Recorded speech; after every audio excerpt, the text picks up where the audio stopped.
Sean bienvenidos en esta mañana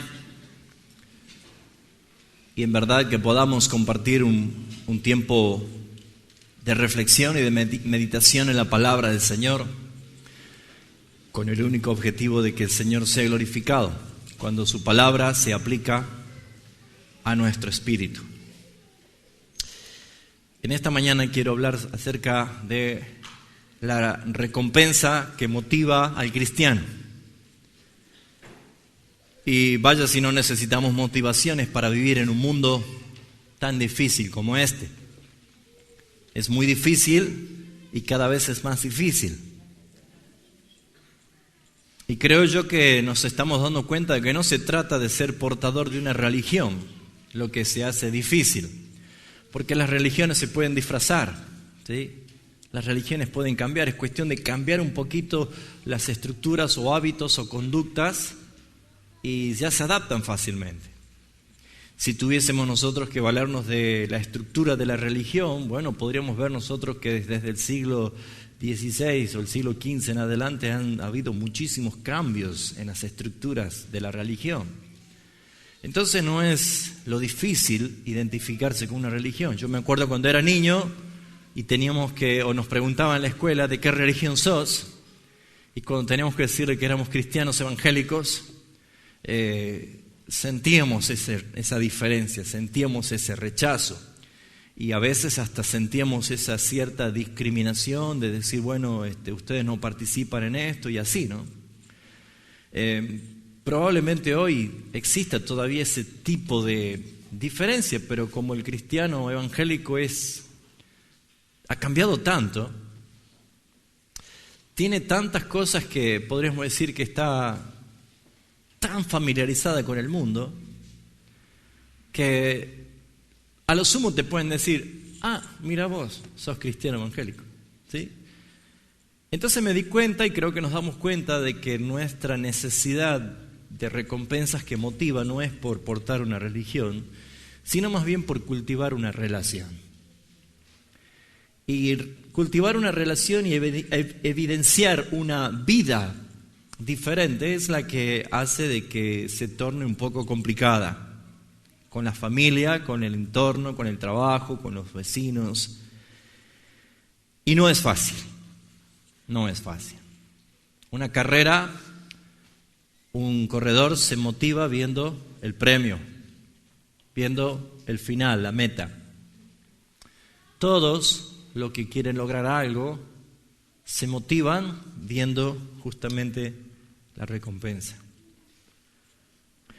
Una famosa nadadora de cielo abierto, una mujer que en este momento no recuerdo bien el nombre, Margaret, no me acuerdo cuánto, ella cruzaba el Canal de la Mancha, cruzaba cualquier lugar nadando, kilómetros.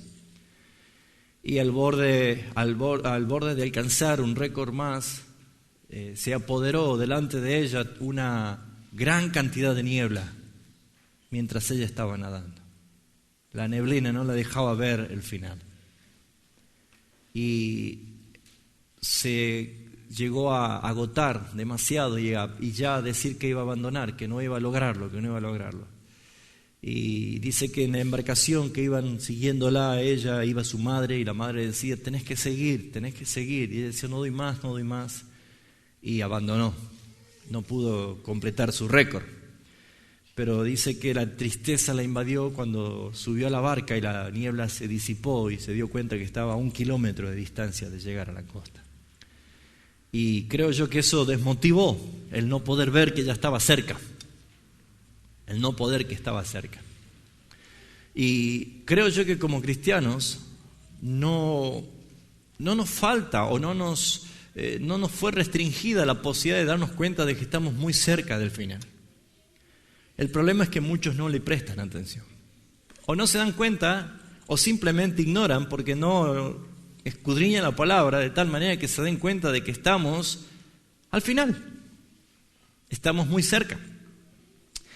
Entonces, la pregunta es, ¿cómo hacemos para motivar al cristiano?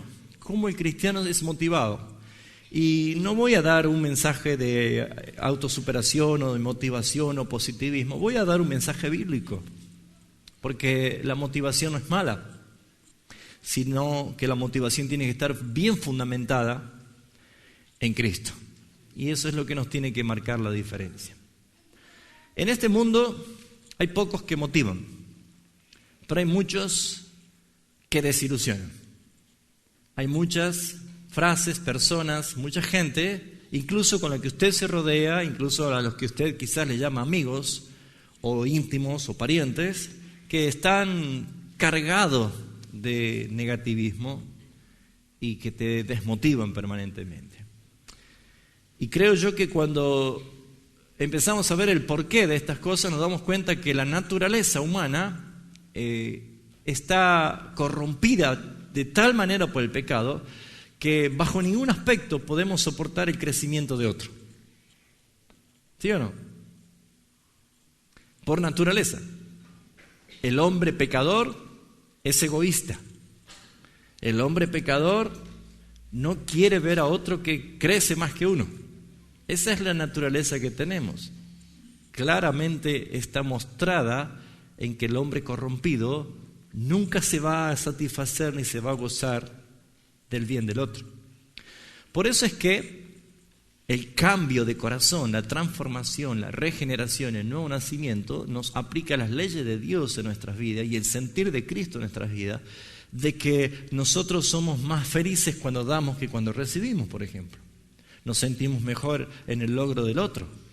Pablo mismo llegó a decir en su carta a los romanos, a mí me gustaría ser maldito con tal de que mis parientes, los de mi sangre, logren ser salvados también. ¿Sí?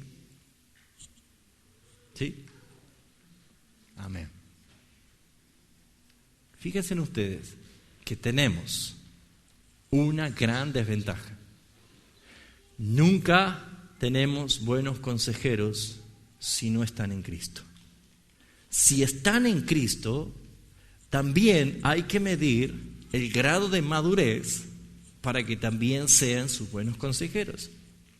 En otras palabras, lo mejor que podemos hacer para no desilusionarnos, para no caer, para no frenarnos, para no quedarnos en el intento, es directamente hacer lo que la Biblia nos dice: poner los ojos en Jesús, el autor y consumador. Amén. Por ejemplo, Nehemías capítulo 4, versículo 3, se lo leo yo nada más porque vamos a ir a otro texto rapidísimo. La provocación de los enemigos, cuando levantaban el muro, Nehemías, cuando comenzaban a trabajar, ellos dicen, vamos a leer el 2 y el 3, dice: y habló delante de sus hermanos y del ejército de Samaria, todos estos enemigos del pueblo de Dios, dijeron: ¿qué hacen estos débiles judíos? Fíjense en cómo es la intimidación para alguien que quiere en verdad ponerse firme. Dice: ¿qué hacen estos débiles judíos? ¿Saben por qué el mundo te trata como débil? Porque no haces lo que ellos hacen. Ellos no pueden entender que no compartas sus fiestas, sus emociones, sus ideas, sus diversiones. Ellos no lo entienden. Esto es exactamente lo mismo que pensaron cuando Daniel y sus 3 amigos le dijeron al jefe de la guardia, le dijeron: nosotros no vamos a comer la comida del rey, vamos a tomar agua y vamos a comer legumbres nada más. Y dijeron: se van a debilitar, no van a poder soportar. Fíjense en ustedes que el cambio que hace Cristo en nosotros es que lo que para unos es debilidad, para nosotros es poder. ¿Qué hacen estos débiles? ¿Se les permitirá volver a ofrecer sacrificios? ¿Acabarán en un día? ¿Resucitarán de los montones de polvo, de piedra que fueron quemados? Preguntas que te desilusionan, preguntas que te dicen: ¿para qué lo vas a intentar? ¿Para qué lo vas a hacer? ¿Que acaso crees que vas a volver a ser feliz? ¿Qué acaso crees que vas a volver a tener la relación que tenías con tu Dios como antes lo hacías? Siempre está las insinuaciones de este mundo, de este príncipe de este mundo que te está mintiendo. ¿No te das cuenta que lo haces por fuerza? ¿No te das cuenta que lo haces por obligación si ya no sentís nada? Si ya no disfrutas de nada. Congregás por inercia, por costumbre, no sentís nada. ¿Crees que vas a volver otra vez a sentir la presencia de Dios en tu vida? No, te dicen. Y muchos, ¿qué hacen? Agachan sus rostros, escuchan al padre de la mentira y no ponen su confianza en el que es la verdad. Y estando junto a él, Tobías amonita, el cual dijo: lo que ellos edifican del muro de piedra, si subiere una zorra, lo derribará. La pregunta es: ¿cómo estás edificando usted para que no haya burlas de los enemigos? Yo quiero llevarte en esta mañana al centro del mensaje. Y esto está en Hebreos capítulo 11. El ejemplo de Moisés. El ejemplo de Moisés. Hebreos capítulo 11, del versículo 24 al 26, encontramos extraordinarios principios para poder tener convicción, confianza de lo que estamos haciendo. ¿Nunca le pasó a usted que cada vez que tomó alguna decisión y, por ejemplo, no sé, se cambió de materia en la facultad, o se cambió de clase o de curso, o se cambió de trabajo y tuvo que decidir, y cuando ya estaba allí se sentía como sapo de otro pozo, como bicho extraño, y decía: no me habré equivocado, no me habré... Dios mío, ¿qué estaré haciendo acá? Esa es la parte más vulnerable de la decisión. ¿Qué tiene que hacer? Diga conmigo: sostenerme firme. ¿Qué hay que hacer? Porque esa es la parte más vulnerable. ¿Sí o no? Muchos de ustedes congregaban quizás en otro lugar y por distintos motivos decidieron congregar con nosotros. Y comenzaron con un entusiasmo, pero después empezaron con la parte más vulnerable. ¿No me habré equivocado? Y miro para acá, nadie me conoce, no están mis amigos, no están mis afectos, y empezamos a preguntarnos: ¿habré hecho lo correcto? La añoranza te lleva: mira lo que hacen ellos, mira lo que hacen allá los otros, y pareciera que ahora son felices los otros, pareciera que crecen, parecieran que la pasan mejor, y uno empieza a decir: uy, ¿no me habré equivocado? ¿Qué hay que hacer? Sostenerme firme. La gran recompensa es Cristo. Para todos los hermanos que están congregando ahora con nosotros, Raúl Oliva es un inútil, no tiene nada para darle a ustedes. Absolutamente nada. Nada. Es Cristo el que nos sostiene, me incluyo, nos sostiene a todos. Entonces, lo que tenemos que hacer es mirar al Señor. Principios que vamos a extraer rapidísimo de Moisés, dice el versículo 24. Por la fe, Moisés, hecho ya grande, no niño, no inmaduro, un hombre maduro puede tomar esta decisión. ¿Qué es lo que decidió? Rehusó voluntariamente, decidió voluntariamente. ¿Rehusó qué cosa? Llamarse hijo de la hija de Faraón. ¿Qué es lo primero que muestra cuando alguien en verdad se aferra a Cristo con todo su ser? Identidad. Identidad.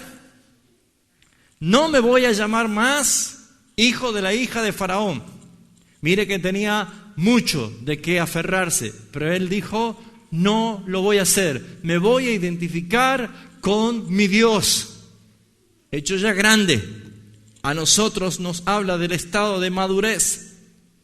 ¿Cuántas personas a través de estas últimas décadas empezaron a moverse como un éxodo de iglesia en iglesia buscando la unción, buscando como cazadores de unción?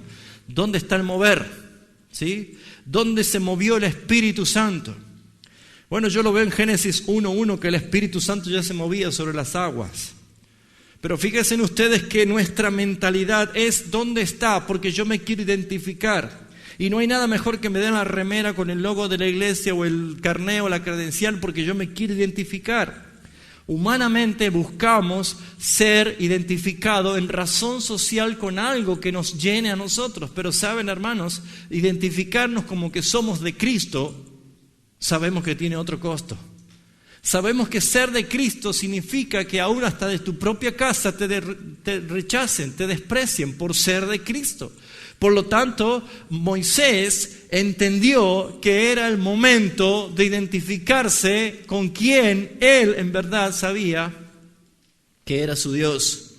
Rehusó.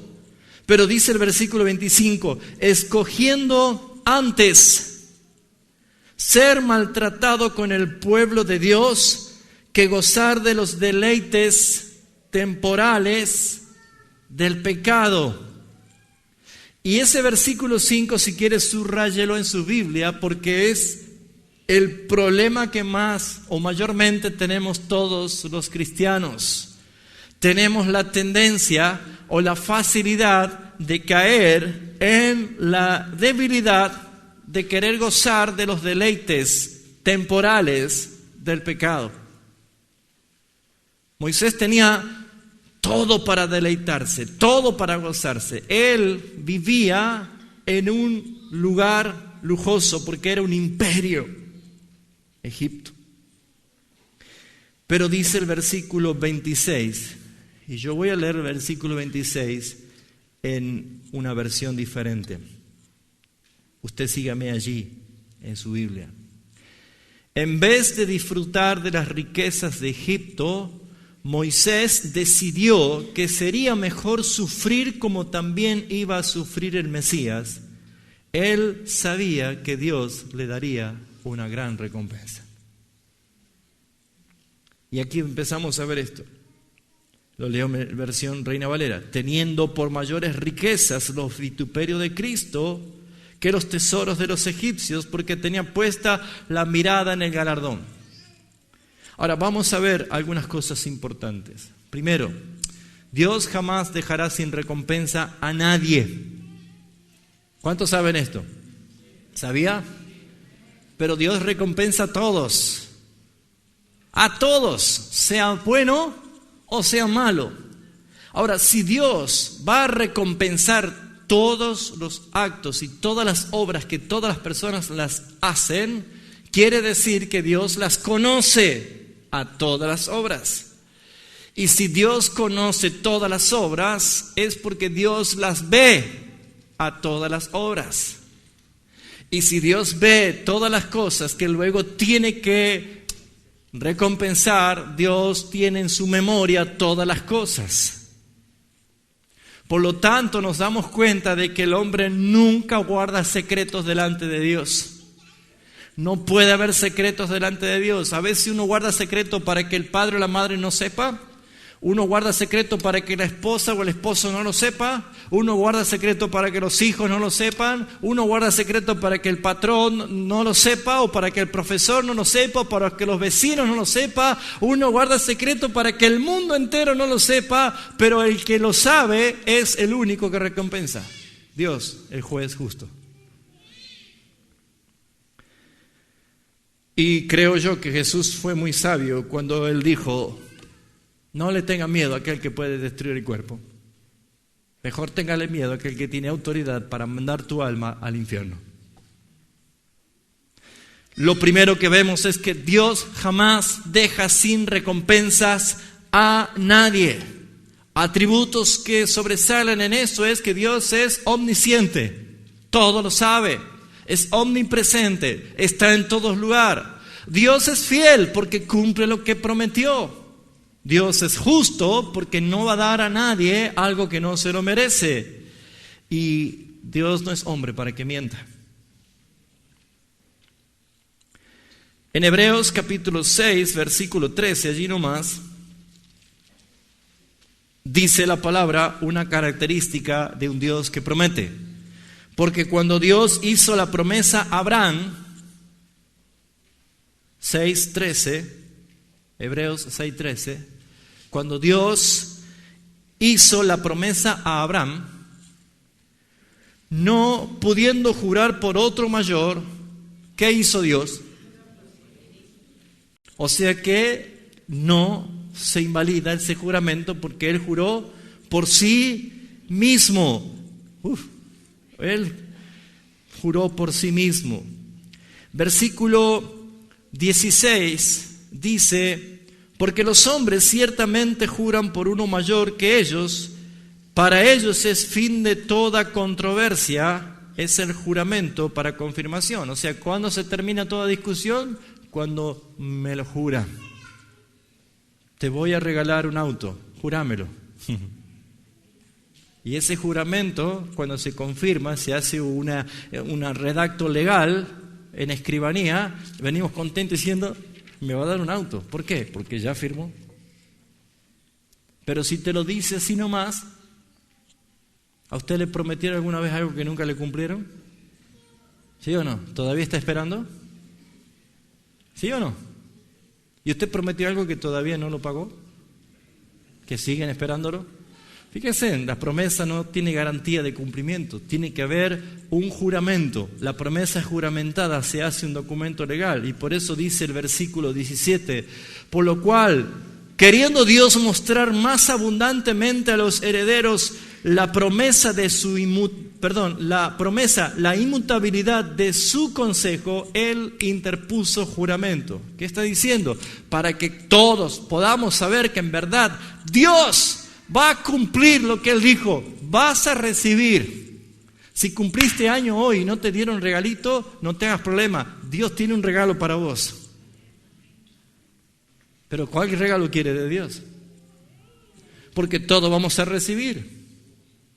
Porque Dios es justo. Pero fíjense en que encontramos aquí que dice la palabra que Dios, queriendo mostrar, ¿saben cómo nosotros conocemos de Dios? Cuando Él se muestra. ¿Saben cuando Él se muestra? Cuando se revela. ¿Y cómo encontramos esa revelación? En las Escrituras. Dios queriendo mostrar más abundantemente a los herederos de la promesa. ¿Cuántos son herederos de promesa? ¿Saben qué hizo Dios?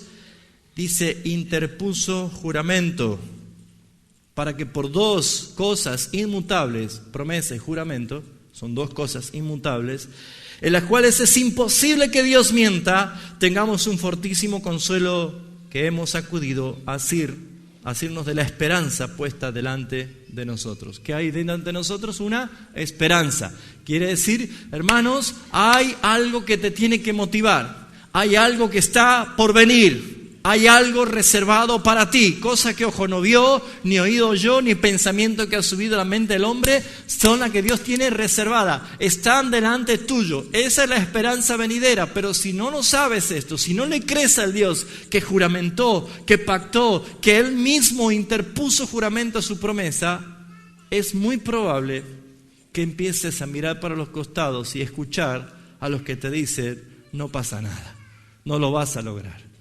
Por eso Dios es un Dios de juramento, un Dios de promesa. Él siempre va a recompensar a todos.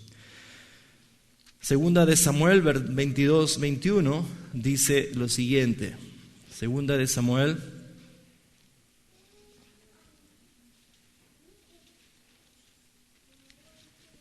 22-21 dice así.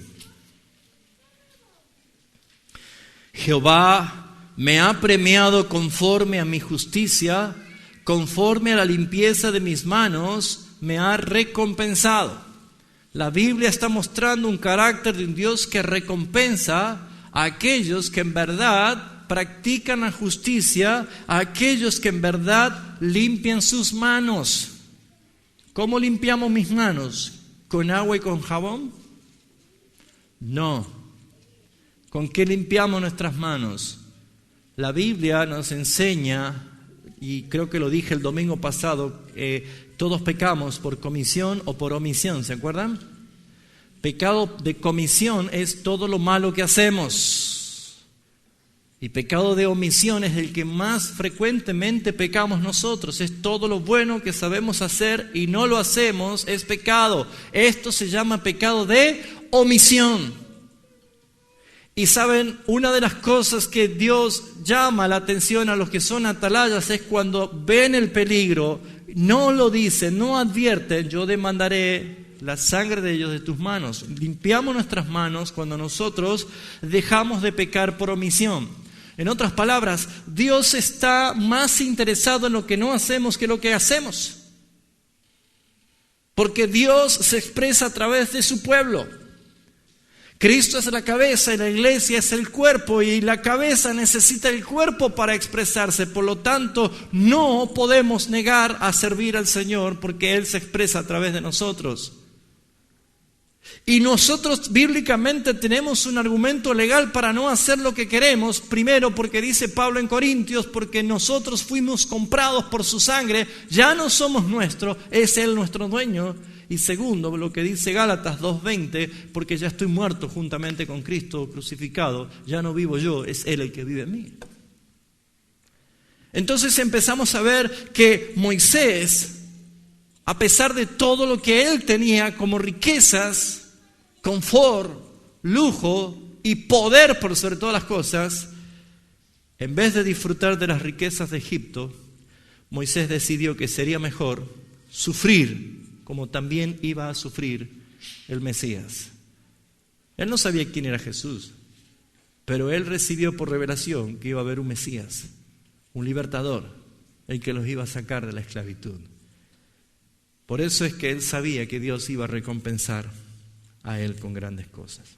Muy bien, ¿dónde comenzamos nosotros a recibir estas recompensas?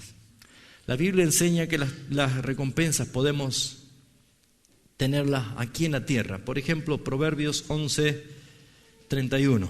Proverbios 11:31.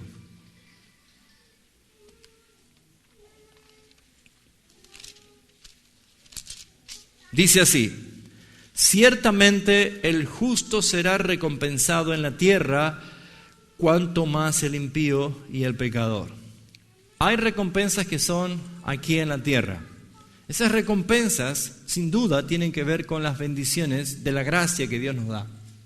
Y saben, hermanos, muchas cosas que nos suceden, puertas que se abren, bendiciones que vienen, gestiones que se aceleran, cosas que uno dice, ¿cómo es posible que esto haya sucedido? Son recompensas aquí en la tierra por la fidelidad y por la entrega que tenemos al Señor. Y saben, hermanos, si usted ha recibido providencias del Señor en toda su vida, por ejemplo, milagros, señales, providencias de mercadería, de cosas, que usted decía, Señor, es increíble cómo nos has, hasta con detalles nos has respondido. Si usted ha vivido estas cosas, déjeme decirle que esas recompensas que son para que usted pueda ver la gracia del Señor, no son solamente para que usted las disfrute acá, sino para que sepa que tiene que poner su mirada en lo que viene, porque es mayor todavía. ¿Se está entendiendo? Son anticipos de lo venidero.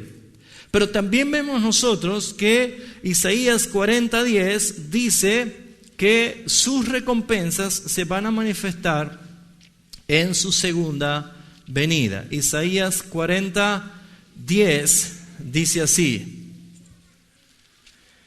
he aquí que Jehová el Señor vendrá con poder y su brazo señoreará. He aquí que su recompensa viene con él y su paga delante de su rostro. Él viene con sus recompensas, así como lo dice claramente en Apocalipsis 22. He aquí vengo con mi galardón. Él viene con recompensas. Y saben, hermanos, todavía estamos viendo de que las esperanzas que Él prometió que la vamos a recibir son ciertas. Él trae recompensas. Pero también tenemos que ver nosotros que vamos a recibir eficazmente nuestra recompensa según lo que hacemos en el tribunal de Cristo. En la carta de Pablo a los Corintios, 1 Corintios capítulo 3, vemos también que hace referencia a un estado de recompensa cuando Cristo venga en gloria. Dice 1 Corintios 3:11, porque nadie puede poner otro fundamento que el que está puesto, el cual es Jesucristo. Usted tiene la salvación, tiene la base, tiene el cimiento. Nadie te puede sacar de allí. Cristo es tu fundamento. Pero dice el versículo 12, y si sobre este fundamento alguno edificare oro, plata, piedras preciosas, madera, heno, hojarasca, la obra de cada uno se hará manifiesta, porque el día la declarará, el día del Señor, el día de ese día del tribunal. Dice, pues por el fuego será revelada, y la obra de cada cual el fuego la probará. Si permaneciere la obra que alguno sobreedificó, recibirá recompensa. Y acá encontramos que todos vamos a recibir recompensa, pero si pasamos la prueba en el tribunal de Cristo, hay recompensas, claro. Fíjense, la muerte es un estado que simplemente nos pasa de un lugar a otro, ¿sí? La muerte es como estoy parado aquí y el otro paso ya lo doy en la gloria, ¿sí? Esa es la muerte, es un paso. Pero fíjense ustedes que cuando dejamos nosotros este mundo, donde Dios puso en esta tierra, en este mundo, las posibilidades de nosotros cultivar lo venidero, por ejemplo, Jesús dijo, no hagan tesoros en la tierra, donde hay ladrones, más bien hagan tesoros en los cielos. ¿Sí o no? ¿Usted entiende este texto?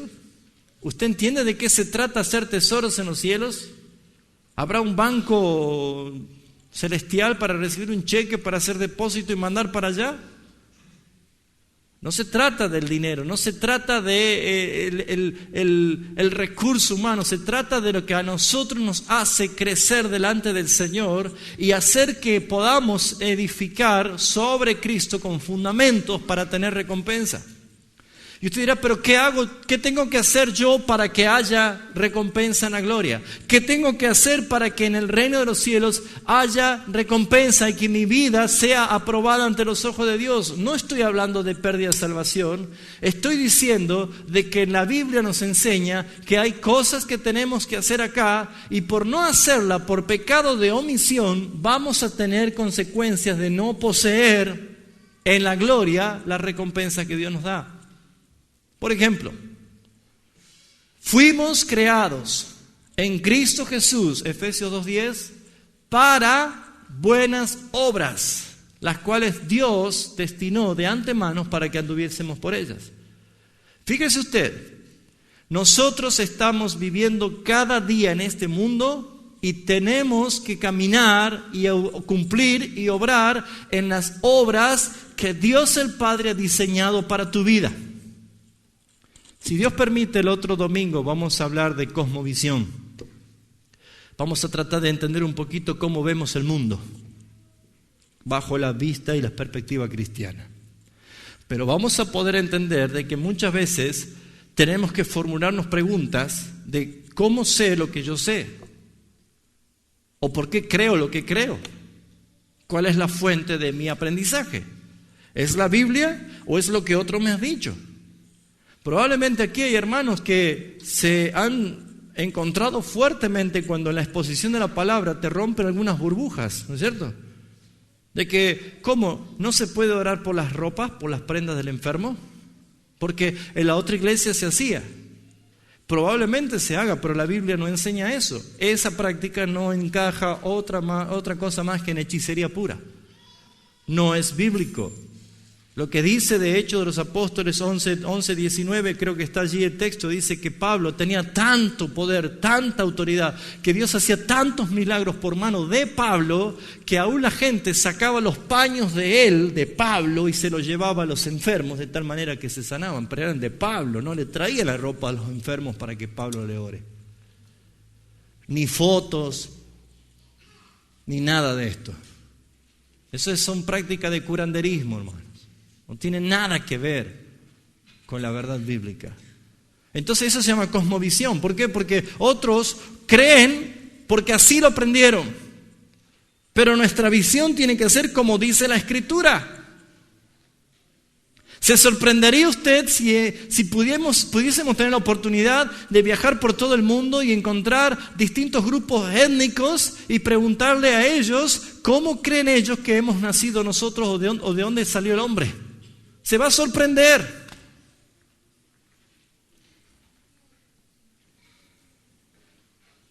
Vamos a encontrar muchas de estas cosas. Pero lo importante es saber, hermanos, que la Biblia nos enseña una realidad que no podemos mezclarla con nuestras interpretaciones. Ahora, lo bueno de esto es que en la cosmovisión jamás hay dos personas que piensen lo mismo. Pueden parecerse muchas cosas, pero jamás hay dos personas que piensen lo mismo. Pero siempre nuestro acuerdo tiene que estar en la palabra del Señor.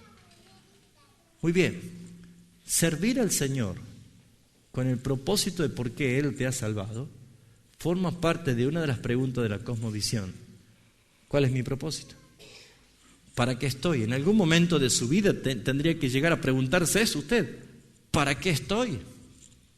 ¿Para qué existo? No como ese que estaba allí y le dice, ¿qué haces? Nada. Y el otro dice, bueno, te ayudo. Tiene que haber un propósito por el cual el Señor te salvó. Y si vamos a ver en la creencia popular o en la cosmovisión de todo el mundo, nunca vamos a encontrar un acuerdo. Por eso es que nuestra cosmovisión es bíblica.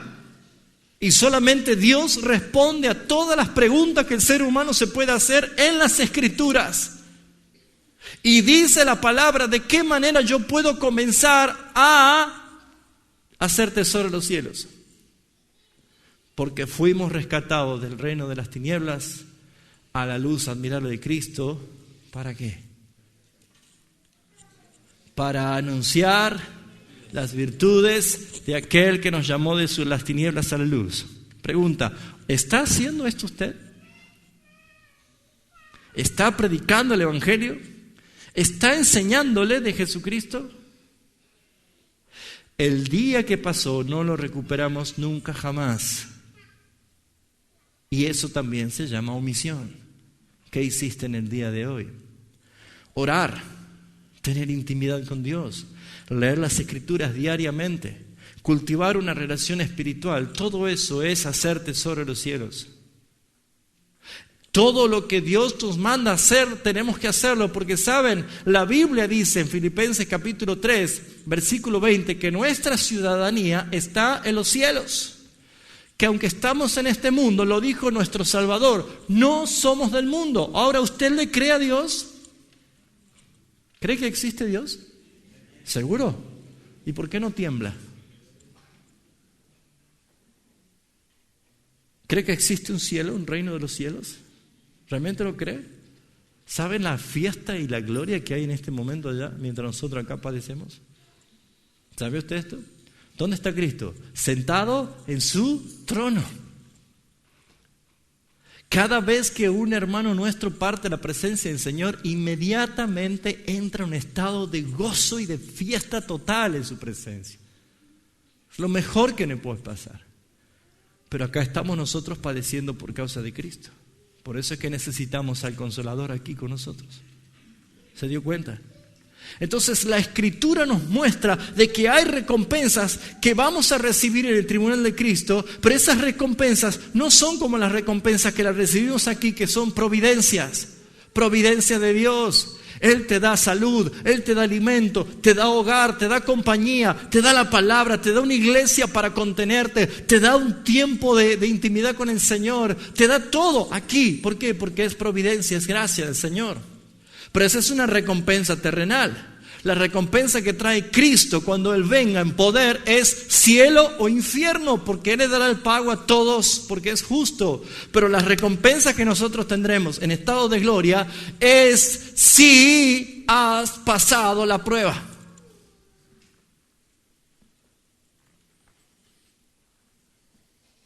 Acá yo recibí una providencia, recibí una hermosa casa. Pero cuando todo esto se destruya, se va a destruir esa hermosa casa. Pero allá yo necesito algo realmente hermoso. Y lo hace el Señor, claro que sí. Pero dice la palabra, la obra de cada cual, el fuego la probará. Si permaneciere, versículo 14, la obra de alguno que se edificó recibirá recompensa. Y si la obra de alguno se quemare, él sufrirá pérdida. ¿Qué pérdida? ¿De la salvación? No. Pérdida de recompensas. No va a tener recompensas. Y dice, si bien él mismo será salvo, aunque así como por fuego. ¿Lo ven? Recompensa. No tenemos muchos datos en la Biblia de qué se trata esto, de que algunos tendrán más recompensas y otros no. Pero probablemente, al ser una ciudad donde vamos, no es arriba una nube, sino va a haber una ciudad celestial. La Biblia describe un paraíso, la Biblia describe ríos, montañas, valles, flores, animales, una gran ciudad, casas, edificios. Todo esto lo describe la Biblia. Quiero entender, y claramente la Biblia nos enseña de que lo que nosotros recibimos va a repercutir en estado de gloria. Y claramente hay rangos en el reino de Dios. Los que vencieren se sentarán conmigo a mi trono, dice la palabra. Pero ¿qué vemos nosotros? Hay algo que se está por manifestar, hay algo que está por venir. ¿Lo vemos hasta acá? Ahora, el ejemplo de Moisés es muy importante. Se negó a los placeres de las riquezas de este mundo, cosa totalmente diferente con aquellos que no viven como Moisés lo hizo. Dice el capítulo 3 de Filipenses, versículo 17. Hermanos, sed imitadores de mí. Filipenses 3:17. Hermanos, sed imitadores de mí, dice Pablo. Y mirad a los que así se conducen según el ejemplo que tenéis de nosotros. Porque por ahí andan muchos, de los cuales os dije muchas veces, y ahora lo digo llorando, que son enemigos de la cruz de Cristo, el fin de los cuales será perdición, cuyo Dios es el vientre y cuya gloria es su vergüenza, que solo piensan, ¿en qué? En lo terrenal. Moisés dijo, yo no voy a pensar en lo terrenal, yo voy a poner mi mirada en la gloria. Él disfrutó de sufrir los mismos padecimientos del Mesías. Eso hizo Moisés.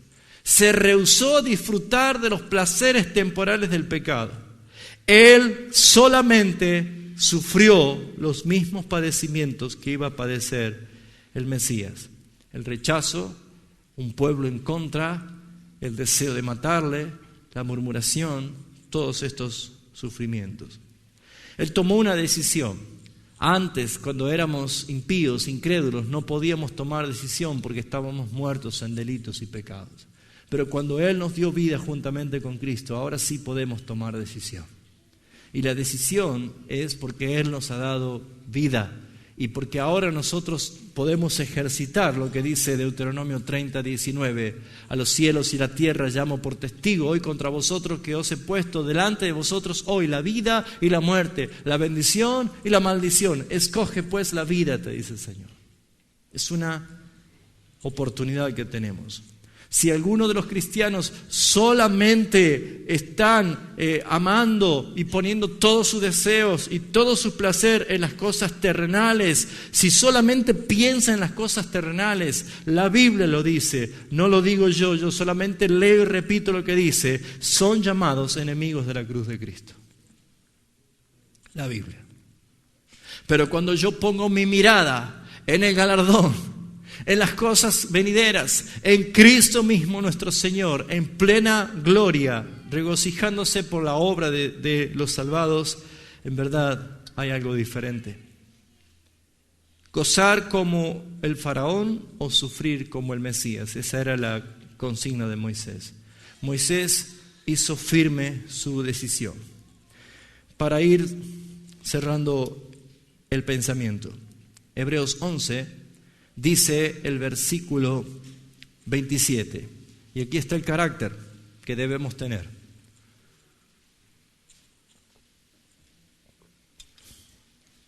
El carácter es este: si queremos en verdad recibir el galardón, ganar la bendición, si queremos en verdad gozarnos por obedecer a nuestro Señor, este es el carácter. Por la fe dejó a Egipto. Egipto en la Biblia simboliza, tipifica el mundo de la esclavitud del pecado. por la fe. ¿Saben cuándo nosotros podemos ser libres del mundo? Cuando llega la fe, por la fe. Eso es lo que dice 1 Juan capítulo 5, es la fe que vence el mundo. Esa es la fe. Mientras uno no tenga la fe de Cristo, sigue esclavo del mundo y sigue amando al mundo y las cosas que están en el mundo. Y cuando digo mundo no digo tierra, digo cosmos, un sistema organizado anticristiano que es todo ofensivo a Dios, ofende la santidad de Dios. Y dice, por la fe dejó a Egipto. Y dice, no temiendo la ira del rey. No temiendo la ira del rey. Para aquel momento Egipto, el imperio de Egipto era muy poderoso y devastador, por cierto. Pero Moisés salió de Egipto no teniendo miedo a la ira del rey de Egipto. Pero dice, porque se sostuvo como viendo al invisible. Y usted dirá, bueno, aquí se nos terminó a nosotros el plan. ¿Cómo vemos al invisible? Muy bien, Moisés tuvo cosas que nosotros no tuvimos. ¿A usted se le presentó una zarza ardiendo? Nunca. ¿Se le abrió la pileta de natación así en dos? Nunca. O sea, usted ni yo vivimos cosas que Moisés vivió. Uno podría decir, claro, es fácil para Moisés sostenerse como viendo al invisible por todas las cosas que él veía, pero sin embargo nosotros tenemos algo que conocemos que Moisés no lo conocía. Conocemos quién fue el Mesías, quién fue Jesucristo y lo que él realmente padeció por nosotros. Ahora, la Biblia sí enseña cómo nosotros por la fe podemos ver al invisible. Primero, Jesús dijo, el que no nace otra vez no puede ver el reino de Dios. El reino es invisible. Pero cuando uno es convertido, la fe nos lleva a ver y a creer cosas que otros no la ven. ¿Sí o no? Claro que sí. También encontramos nosotros que Romanos capítulo 1, versículo 20 dice que Dios ha hecho que las cosas que son invisibles, que pertenecen a Él, se hacen claramente visibles. Romanos capítulo 1, versículo 20 dice, porque las cosas invisibles de Él, su eterno poder y deidad se hacen claramente visibles desde la creación del mundo, siendo entendidas por medio de cosas hechas, de modo que no tienen excusas. Dios, el invisible Dios, se hizo visible a través de todas las cosas que existen, dice la palabra. No tenemos excusa. No se maravilla ver un amanecer o un atardecer, una flor, una planta, los cantos de las aves, la naturaleza misma. Es maravilla de Dios que habla de Él, se hace claramente invisible. Jesús tuvo que decirle a Tomás, uno de sus apóstoles, por incredulidad le dijo, Tomás, porque viste, creíste. Pero son felices todos aquellos que no vieron y creyeron. Y estaba hablando de nosotros, por la fe. Por la fe nosotros podemos ver al invisible. ¿Cómo nos vamos a sostener? Viendo al invisible. 2 Corintios 4, 18, también dice la palabra de Dios lo siguiente: no mirando las cosas que se ven. 2 Corintios 4, 18. No mirando las cosas que se ven, sino ¿qué cosa? Las que no se ven. Pues las cosas que se ven son como temporales, pero las que no se ven son como eternas. ¿Y quiénes pueden ver cosas que no se ven? Los que tenemos fe. En otras palabras, ¿cómo podemos nosotros sostenernos en días difíciles? ¿Cómo podemos vivir sosteniéndonos viendo al invisible? Por la fe. Es la fe. La fe es un don que Dios le ha dado.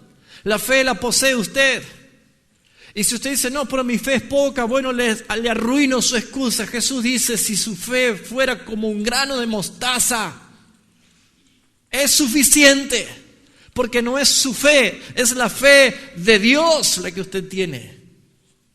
Si es mi fe natural, yo necesito una fe, no sé, del Cerro Aconcagua o del Monte Everest. Necesito una fe para hacer que se mueva algo, porque es mi fe natural. Pero si es la fe que viene de Dios, así sea una partícula de fe, es de Dios, es suficiente. Y esa fe la tenemos. Por eso es que estamos, por eso es que hemos creído, por eso es que sabemos que la Biblia dice que es verdad. Esto dice Hebreos en cuanto a la fe. Hebreos capítulo 11. Es muy contundente el Señor cuando dice en el versículo 6: pero sin fe es imposible agradar a Dios, porque es necesario que el que se acerca a Dios crea que existe Dios y que es galardonador, recompensador de los que le buscan. Ahora bien, para terminar, la recompensa es Cristo. La recompensa es Él. La Biblia es verdad. Usted tiene en su palabra la verdad de Dios. Y si usted no conoce la verdad de Dios es porque no lee su palabra. Esta es la verdad de Dios y está aquí todo lo que Dios quiso revelar. Dios existe, hermanos. Dios es real. El cielo es real. Hay una realidad espiritual que no quiere decir que usted no la vea, que no exista. No, existe. Por la fe sabemos que existe. Hermanos, si alguno de nosotros parte en este mismo momento, en el mismo momento, en un abrir y cerrar de ojos, ya está en la presencia del Señor. En un estado de gloria. Todavía faltaría que su cuerpo sea transformado, pero hay un placer enorme estar con el Señor. Y amados hermanos, es real. Dios en verdad existe. Y esto es mucho para darnos cuenta de cuánto nosotros tenemos que sostenernos. La herencia de la gloria eterna está viniendo. Hay una gloriosa bendición que viene para aquellos que la esperan. Ganaremos coronas, como dice la palabra. No más lágrimas en vano, no más dolor sin sentido, no más sufrimientos terrenales. Hay gozo inexplicable en la presencia del Señor. Y saben, hermanos, la recompensa que motiva al cristiano es poner los ojos en Jesús. Porque vienen días difíciles. Y saben, hermanos, cuando creemos en aquel que nos llamó, podemos experimentar en verdad la seguridad de que cuando todos están atribulados por lo feo que se viene, nosotros vamos a decir: Señor, gracias, porque todo es cumplimiento de tu venida y más se acerca nuestro estado de gloria. Eso es sostenerse como viendo lo invisible, eso es estar firmes.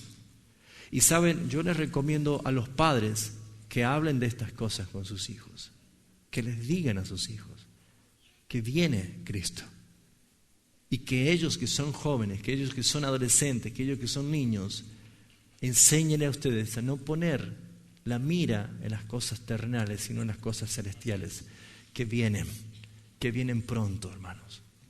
Les recomiendo que usted lleve en su corazón la esperanza de que viene Él por la mesa del Señor y la fortaleza de sostenerse firme como viendo al invisible. ¿Cómo me gusta lo que dice? Por la fe Moisés se sostuvo como viendo al invisible. Es una frase muy hermosa. Les invito, hermanos, que en medio de sus pruebas, en medio de sus tribulaciones, que todo la tenemos, nos sostengamos como viendo al invisible. ¿Podemos ver al invisible? Claro que sí. El que tiene la fe de Dios puede ver lo que otros no ven. Amén. Cierra tus ojos, vamos a orar.